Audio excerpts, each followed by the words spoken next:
할렐루야. 여러분 반갑습니다. 저는 1976년에 외교관으로서 첫 서비스를 미국에서 했습니다. 그래서 뉴욕에 있는 총영사관에서 3년을 근무했는데 미국의 많은 지방을 다녀봤지만은 시애틀은 이번에 처음으로 왔습니다. 하여튼 이 아름다운 시애틀에서 또 이렇게 훌륭한 형제교회에서 또 오늘 저를 여기 단상에 세워주신 하나님께 모든 영광을 돌리고자 합니다.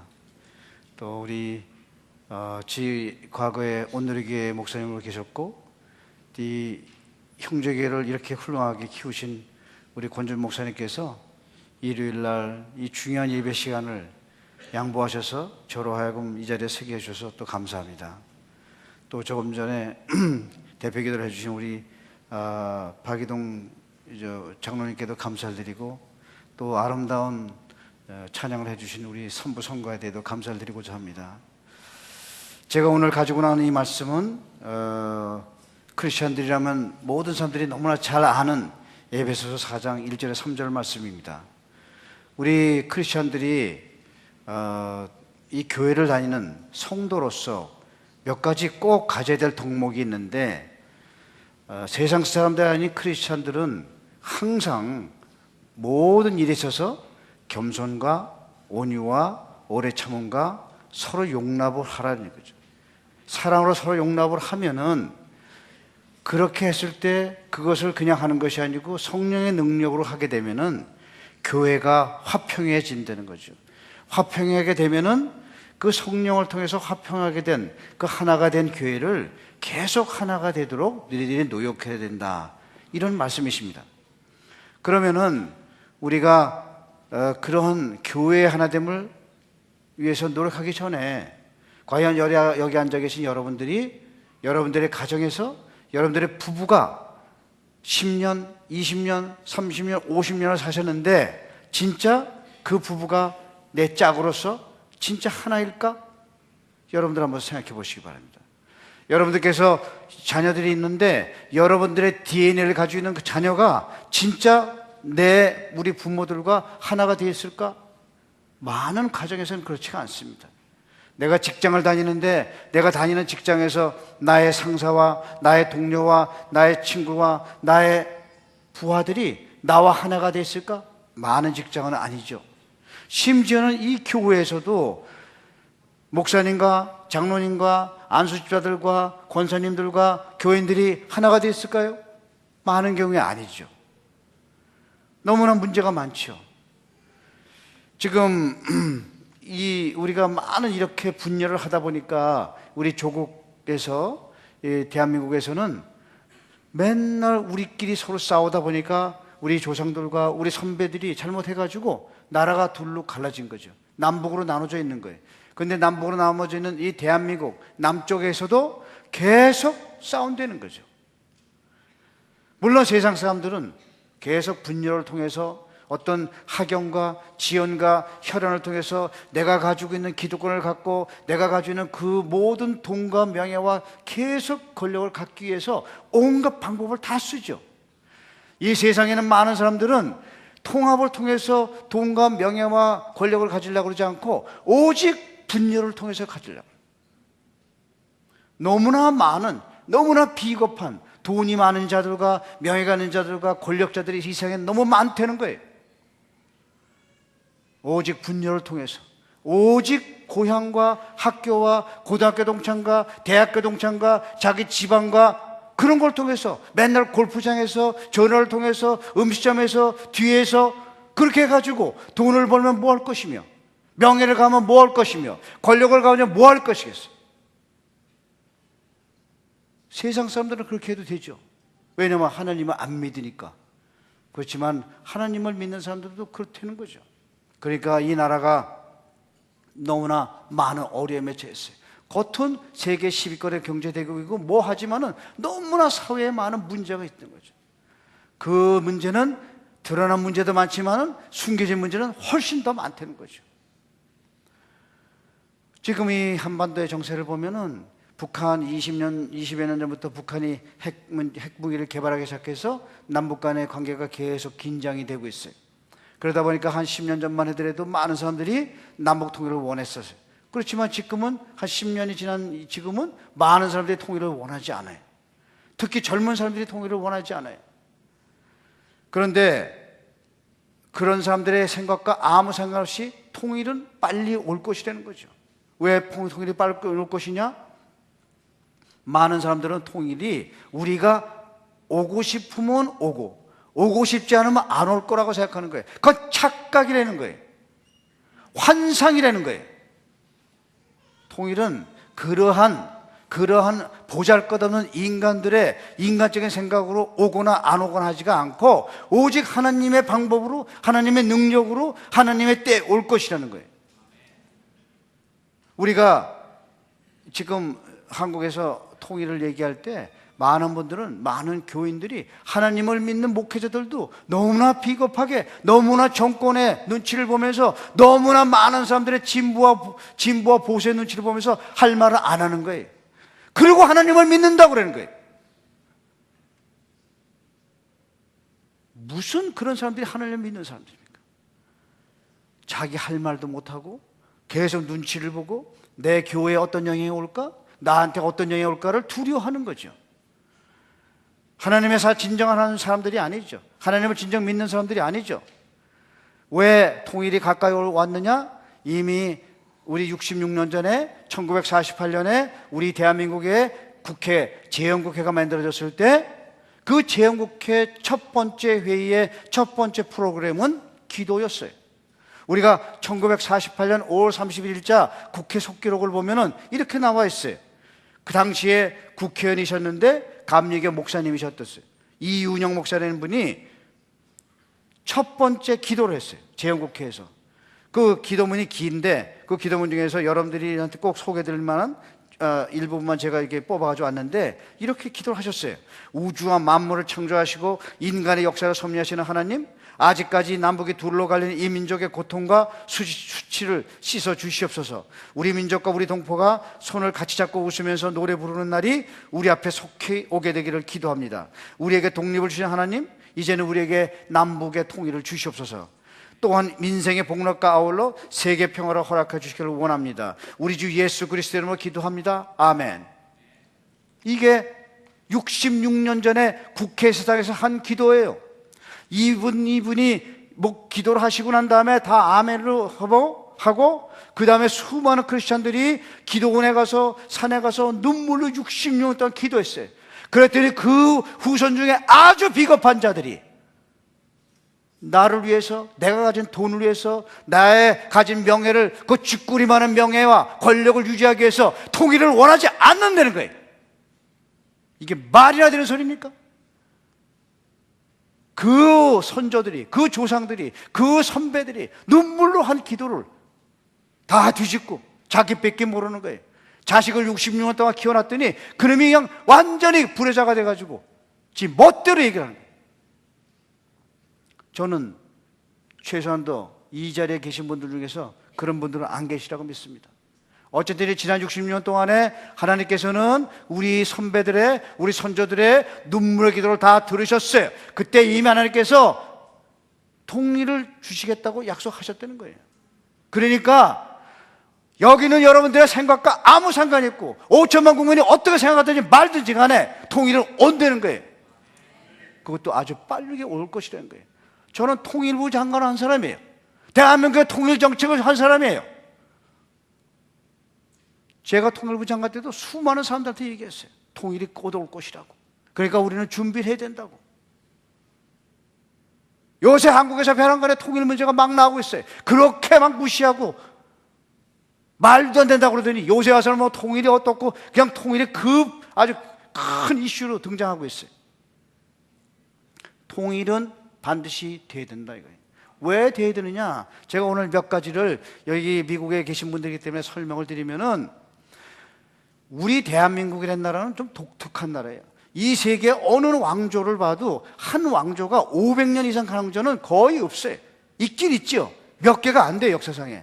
그런데 우리는 이 왕조가 이를테면은 이 2000년 역사를 봤을 때 처음에 고구려 신라 백제가 있다가 이것이 676년에 이 신라가 통일을 해서 통일신라가 이 삼국을 통일했어요. 그리고 한 200 몇십 년이 지나고 난 다음에 900년대 초에 또 이 후삼국으로 나눠졌다가 936년에 다시 고려가 이 삼국을 통일했어요. 그 이후에 모든 왕조는 고려와 이조라고 하는 두 개의 왕조밖에 없었어요. 그게 1000년을 넘어서 왔어요. 936년에 통일된 이후에 1945년 우리가 일본 식민지에서 해방된 이후에 나라가 둘로 갈라질 때까지 1000몇십 년 동안 하나의 나라가 이 한반도에 있었다는 거예요. 여러분들도 형제가 헤어지면은 언젠가 다시 만나고, 여러분들도 집안끼리 싸우다가도 또 몇 년이 되고 10년이 지나면 다시 만나는 법인데, 우리 대한민국도 1000년 동안 이 한반도에서 하나의 나라가 있었기 때문에 우리가 민족주의적으로 봤을 때, 우리가 혈맥적인 의미에서 봤을 때 우리는 통일을 할 수밖에 없다는 거예요. 근데 어떻게 그 후손들이 그렇게 이기적으로 자기중심적으로 통일을 원하지 않는다고 함부로 얘기할 수 있는지 모르겠다는 거예요. 우리는 통일이 돼야 된다는 거예요. 왜 또 통일이 돼야 되냐? 지금 우리가 통일로 인해서 치르는 희생이 너무 많아요. 돈으로 따질 때 우리는 지금 남북한 간의 군비 경쟁이 엄청난 돈을 들이고 있는 거예요. 거기다가 우리는 세계 각국에서 100 몇십 개국에서 남북한이 대치하니까 대사관이 다 2개씩 있어요.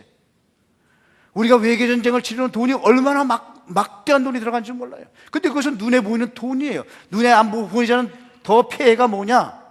우리가 북한 핵 문제가 나고 북한이 우리를 위협할 때마다 모든 국민들이 막 무서워해요. 그래서 많은 무서워하는 사람들은 막 미국으로 이민도 오고 카나다로 이민도 온 사람들 많아요. 우리가 얼마나 많은 이산가족들이, 옛날엔 1000만이라고 그랬지만 지금은 많이 줄어서, 그래도 지금 아직 많은 이산가족들이 있어요. 이산가족들의 고통과 눈물이 있어요. 근데 더 중요한 게 있다는 거예요. 뭐가 중요하냐? 지금 대한민국의 5천만 국민은 진보와 보수라고 하는 아주 이상한 갈등으로 인해서 온 나라가 갈기갈기 찢어졌다는 거예요. 정치에서도 진보와 보수요, 학계에서도 진보와 보수요, 심지어는 여기 나와서 미국 국적을 가진, 카나다 국적을 가진 분도 진보와 보수로 갈라져 있다는 거예요. 얼마나 슬픈 일입니까? 이것이 남북의 분단으로 인한 폐해예요. 우리나라가 하나가 돼서 남북 통일이 되면은 진보와 보수가 없을 텐데, 진보와 보수는 그때는 사회복지나 여러 가지 경제적인 면에서 진보와 보수가 있을지 망정, 이렇게 이상한 논리를 가지고 정치인들이 오직 표를 얻기 위해서 진보와 보수로 나눈다 그러면 이게 나라가 되겠어요? 저는 공무원 생활 36년 하면서 대사도 하고 장관도 하면서 이런 현상을 볼 때 너무나 슬펐어요. 국회에 나가서 제가 답변할 때마다 도대체 이것이 어떻게 되는 거냐. 우리는 통일이 돼야 됩니다. 이런 많은 사회적인, 정치적인, 사회적인 폐해를 없애기 위해서 통일이 돼야 돼요. 우리가 통일이 되어야 되는 경제적인 이유가 뭐냐? 우리가 통일만 되면 우리 5천만 명과 북한의 2,300만 명, 2,500만 명이 합쳐지는 거예요. 인구가 반이 느는 거예요. 나라는 크기가 2배가 되는 거예요. 근데 더 중요한 것은 뭐냐? 우리가 이 경제적으로 나라가 2배가 되고 인구가 50%가 늘어났을 때 우리의 경제적인 잠재력이 커져가지고 우리가 경제를 발전시킬 수 있는 성장 동력이 엄청나게 확대가 된다는 거예요. 지금 우리가 보면은 생각해 보세요. 우리가 지금 서울부터 신의주까지 480km예요. 480km면 우리 KTX를 타고 2시간이면 갈 수 있는 거래요. 서울부터 베이징까지가 1300km예요. 지금 북경의 베이징부터 상하이까지가 1380km예요. 1380km를 중국의 고속열차가 4시간에 주파하고 있어요. 오늘 통일이 돼도 우리는 서울에서 베이징까지 4시간이면 갈 수 있어요.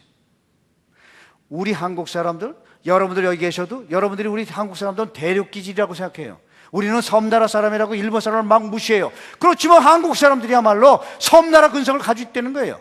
왜냐? 여러분들 대한민국이 비행기와 배를 타지 않고 육지로 갈 수 있는 나라가 이 세계에 어디 있습니까? 아무것도 없어요. 북한을 통해서 가야 되는데 북한을 통해서 어떻게 다른 나라로 갈 수 있습니까? 우리는 지난 60년 동안에 다른 나라를 갈 때마다 분명히 섬나라처럼 배와 비행기를 타고 다른 나라를 갔다는 거예요. 그럼 섬나라 사람이죠. 말이 우리가 대륙 사람이지, 그러면서 우리가 섬나라 사람을 무시하지만은 실제로 우리의 하는 행동에는 많은 섬나라 근성이 이미 서서히 자리 잡고 있다는 거예요.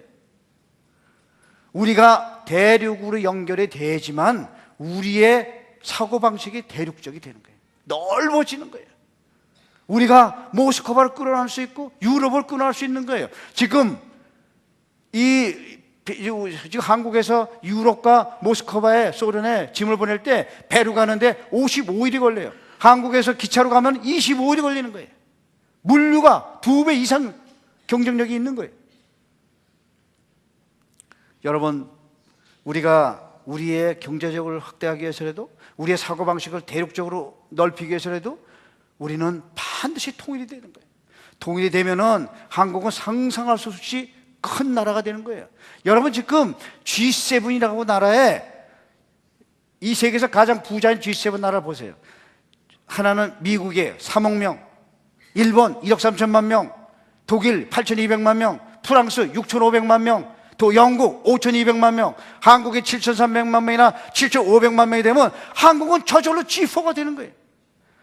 여러분들이 여기 미국에 계시는 분들 안에, 여러분들 여기서 미국에서 공부 잘하고 MBA 좀 하면은 어디를 갑니까? 제일 가고 싶은 직장이 골드만삭스 아니에요?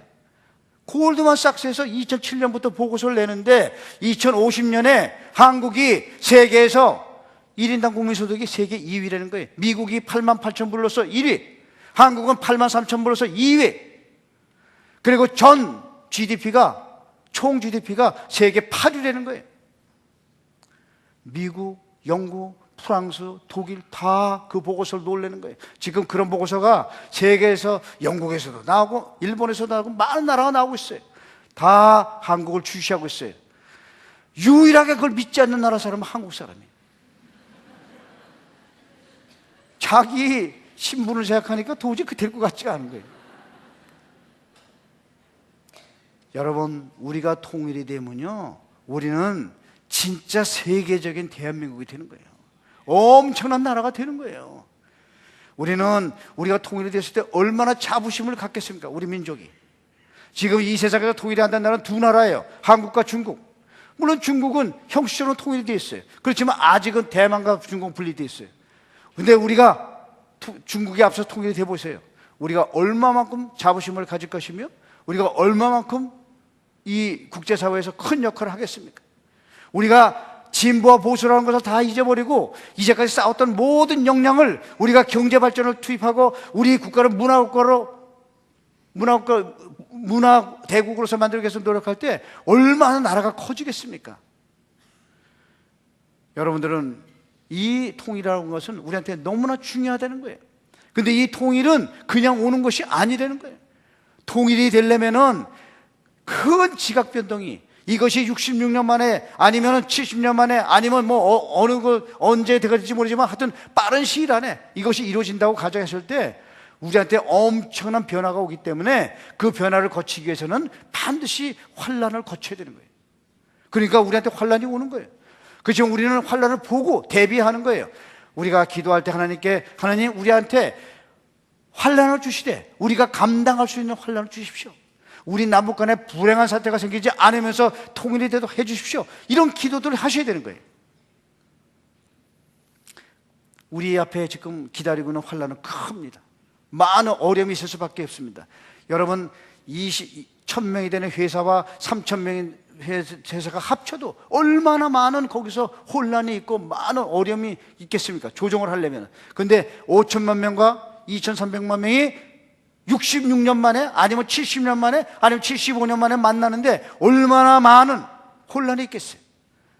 우리는 거기에 대비를 해야 되는 거예요. 기도를 해야 되는 거예요. 세상 사람들은 아무 대비도 안 하고 그냥 학자들이 모여서 계속 수치로 준비를 하지만은 우리 크리스천은 그렇게 하는 것이 아니고 하나님께 기도해서 준비를 해야 된다는 거예요. 그 준비를 하려면은 하나가 돼야 된다는 거예요. 근데 하나가 되기 위해서 지금 한국의 상황을 보면은 너무나 진보와 보수로 나눠져 있고 이 사회는 너무나 있는 자와 없는 자가 너무나 많은 차별이 있다는 거예요. 지금 한국에 없는 사람들이 그 있는 사람들에 대한 분노는 우리가 알 수 없지만은 굉장히 잠재적인 분노가 너무나 크다는 거예요. 그것이 어느 날 폭발했을 때 어떻게 될지 아무도 모르는 거죠. 우리가 이런 걸 보면서 또 한번 생각해 보십시다. 우리가 남북관계를 봤을 때 우리가 솔로몬이 이스라엘에서 죽고 난 다음에 그 이스라엘의 나라가 북이스라엘과 남유다로 나눠졌어요. 그래가지고 두 나라가 계속 싸웠어요. 우리야말로 이스라엘을 대표하는 정통성을 가진 나라라고 주장했어요. 그 싸우다가 하나의 통일된 나라였으면 망하지 않았을 텐데 두 나라 가지고 하다 보니까 먼저 BC 722년에 북이스라엘이 아수르에서 망했어요. 남유다는 너무 좋아했어요. 드디어 우리가 이스라엘을 대변하는 유일한 정통성을 가진 나라라고. 그렇지만 130년이 지난 다음에 586년에 남유다도 망했다는 거예요.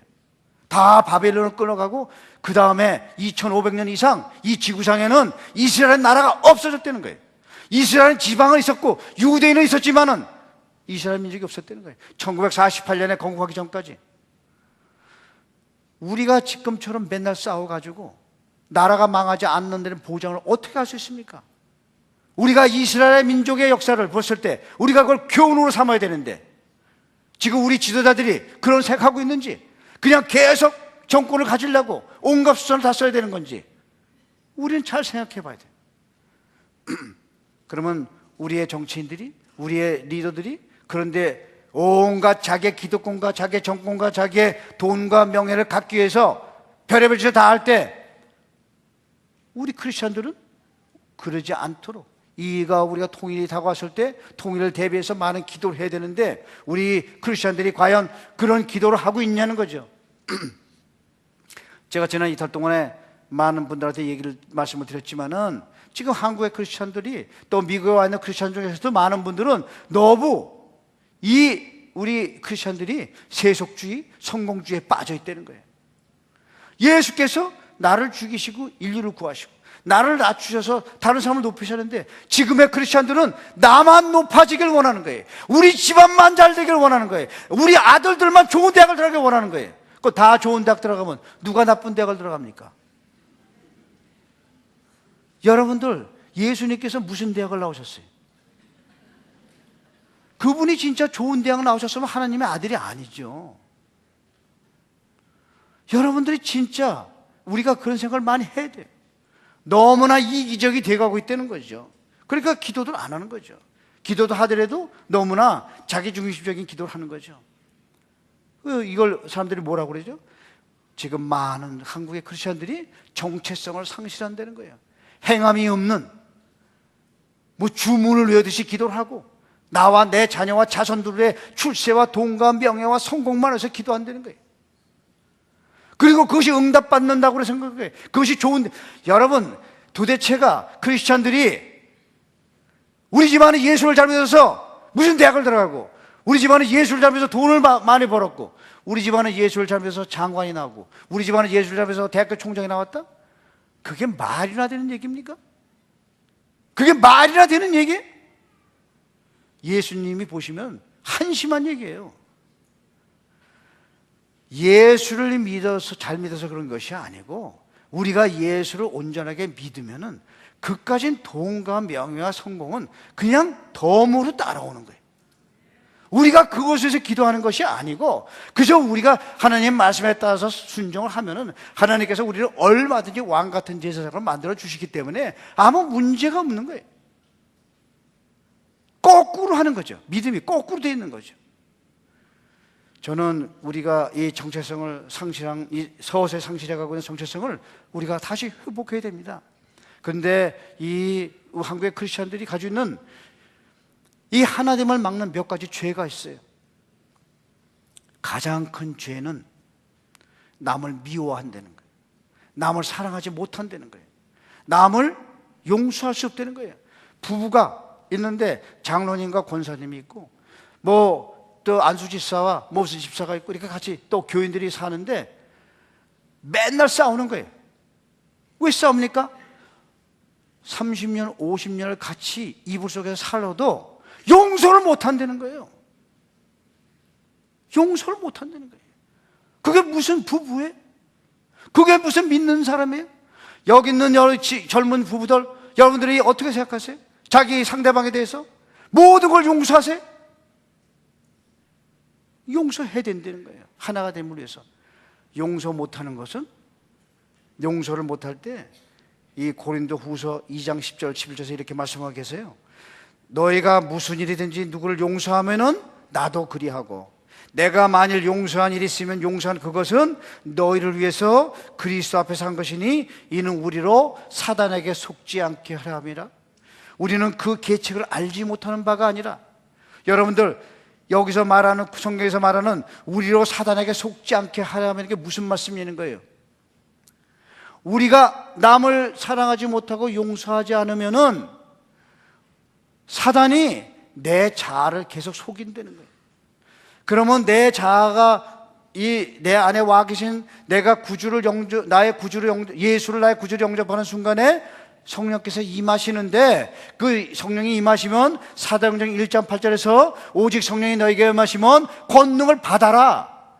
너네가 권능을 받아야지 남을 전도할 수 있고 이 세상을 변화시킬 수 있고 하나님을 위한 사역을 할 수 있고 영적 전쟁을 할 수 있는데, 그 권능이, 능력이, 그 기름 부음이, 그 은사인데 왜 그 많은 크리스찬들이 예수를 믿고 예수를 나의 구주로 영접하고 성령이 들어와 계신데도 불구하고 하나님의 뜻을 모르고 기도 응답을 못 받고 하나님의 음성을 들을 수 없냐는 거예요.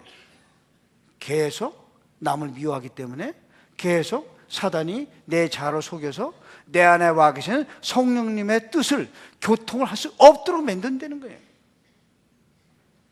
여러분들이, 제가 지난 이틀 동안에 계속 강조한 게 뭐냐? 사랑을 해야 된다는 거예요. 사랑하지 않으면 하나님의 뜻을 분별할 수 없다는 거예요. 그 증거가 고린도 후서 2장 10절 11절의 말씀이에요. 여러분들 이 고린도 전서 13장에 보면은 아주 유명한 얘기지만은, 내가 사람의 방언과 천사의 말을 할지라도 사랑이 없으면 소리나는 구리요 울리는 꽹과리라는 거예요. 여러분들 이 교회 아니면 대한민국 교계에서 천사의 말을 듣는 사람이 있다면 얼마나 대단한 사람이에요. 근데 그 사람이 사랑이 없으면 울리는 꽹과리예요. 꽹과리가 무슨 곡조가 있어요? 음률이 있어요? 아무 의미가 없다는 거예요. 그런데 2절에서 내가 예언하는 능력이 있어서 모든 비밀과 모든 지식을 다 알고 또 산을 옮길 만한 큰 믿음이 있다고 할지라도 사랑이 없으면 아무것도 아니라는 거예요. 여러분들, 이 세계에 그 엄청나게 많은 크리스천들이 원하는 게 뭡니까? 예언을 하고 싶은 거예요. 그리고 모든 지식을 알고 싶은 거예요. 모든 지혜를 알고 싶은 거예요. 이 마태복음, 누가복음에 나오는 것처럼 산을 옮길 만한 믿음을 갖고 싶어 하는 거예요. 가졌다고 해보세요. 사랑이 없으면 이 성경에서는 아무것도 아니라는 거예요. 아무것도 아니에요. 헛고라는 거예요. 그리고 3절에서 내가 내게 있는 모든 것을 구제한다는 거예요. 모든 것을 구제한다는 거예요. 11조가 아니라는 거예요. 13조도 아니라는 거예요. 19조, 19.5조를 한다는 거예요. 그리고 또 내 몸을 불사르게 내준다는 거예요. 아예 내가 살지 않고 순교하겠다는 거예요. 그런데 사랑이 없으면 아무 유익이 없다는 거예요. 여러분들 어떻게 생각하세요? 여러분들이 그렇게 기도하시면서 원하는 게 무엇이에요? 방언, 천사의 언어, 예언의 능력, 비밀을 알고 싶고 모든 지식을 알고 싶고 산을 옮길 만한 믿음이 있고 와우들이 집에 가서 많은 선교를 하고 싶고 나는 어떤 데 순교도 하고 싶고 11조도 하고 싶고 다 쓸데없다는 거예요. 여러분들이 사랑을 못하고 용서할 수 없으면 헛거라는 거예요. 명심하세요. 오늘부터 돌아가셔서 어떤 경우에도 용서하셔야 돼요. 원수를 70번에 7번도 용서한다? 저는 옛날에 70번에 7번을 용서할 때, 물론 7이라고 하는 숫자는 성경에서 완전한 숫자이기 때문에 예수님께서 그런 비유를 드렸지만은 70번에 7번을 용서할 때 저는 그것이 불가능하다고 생각했어요. 그렇지만 제가 공무원 생활하면서 수많은 사람이 저를 원망하고 시기하고 질투하고 욕해도 하나님께 기도함으로써 다 물리쳤어요. 지금은 제가 그래요. 무슨 70번에 7번을 용서해? 700번에 7번, 7000번에 7번도 용서하지? 그거 어떻게 용서해요? 저는 그저 누가 저를 욕하기만 하면 계속 기도해요. 계속 축복해요. 하나님, 저 사람이 저를 욕하는데요, 저 사람이 얼만큼 현재 상황이 어려우면 저를 욕하겠습니까? 좀 저 사람의 상황을 편하게 좀 해주십시오. 저 사람한테 많은 사랑을 주시고 많은 축복을 주셔서 저 사람이 그냥 사랑과 축복에 겨워서 남을 욕하고 뭐라고 할 여유가 없도록 그냥 풍성한 복을 주십시오. 그렇게 기도해 보세요. 처음에는 어떻게 원수를 사랑합니까? 불가능하죠. 그렇지만 억지로 내는 거예요. 그냥 하나님, 아유 내고 싶지 않지만 하나님 그냥 축복하시고요, 사랑해 주십시오. 3번만 해보십시오. 그것이 능력이 되는 거예요. 그대로 사랑할 수 있는 거예요. 이렇게 사랑은 중요한 겁니다.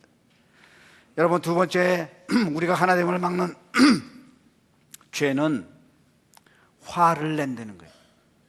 여기 계신 분들 보지 않아도 훤해요.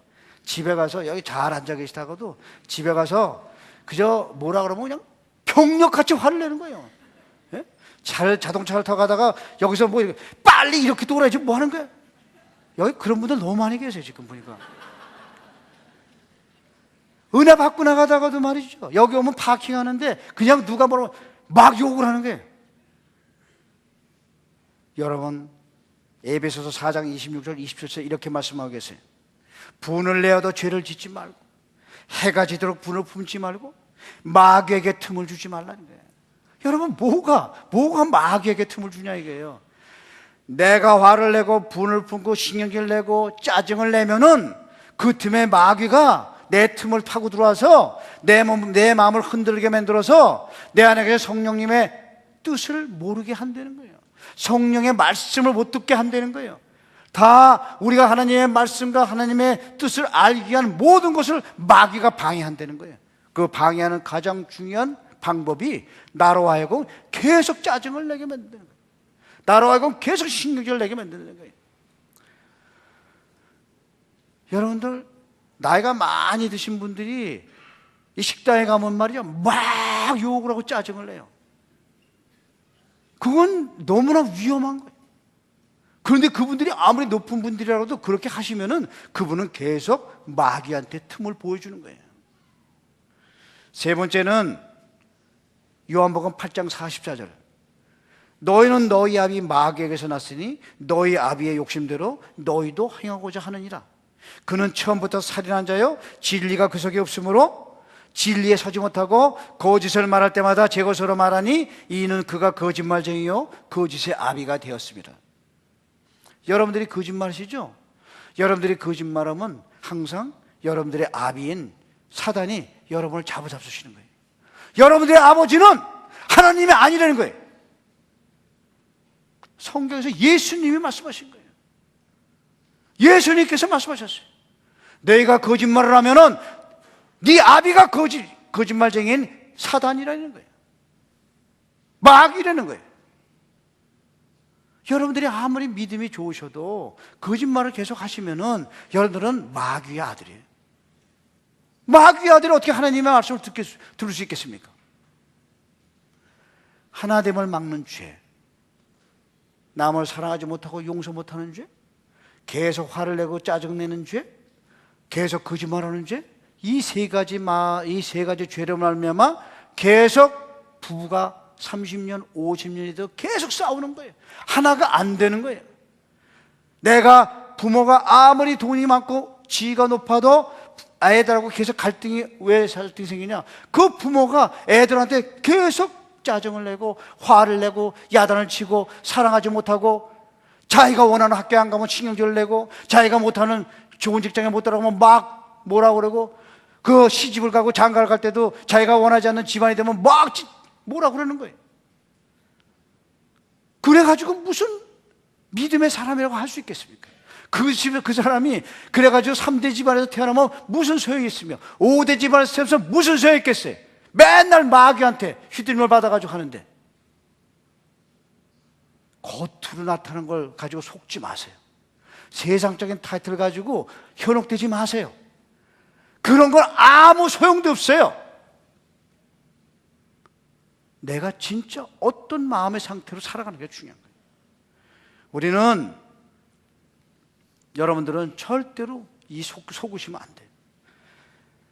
거짓말 하시더라도 성화라는 것은 매일 세상 사람은 하루에 100개 거짓말을 하면은 예수를 믿게 되면 처음에는 90개쯤 하고, 또 어느 정도는 80개를 하고, 또 지나면 70개를 하고, 이렇게 되는 거죠. 그게 성화의 과정이죠. 아니, 뭐 이 세상에서 아무리 높은 성직자라도 어떻게 모든 자기 죽을 때까지 일을 거짓말을 한 번도 안 할 수 있겠습니까? 할 수밖에 없죠.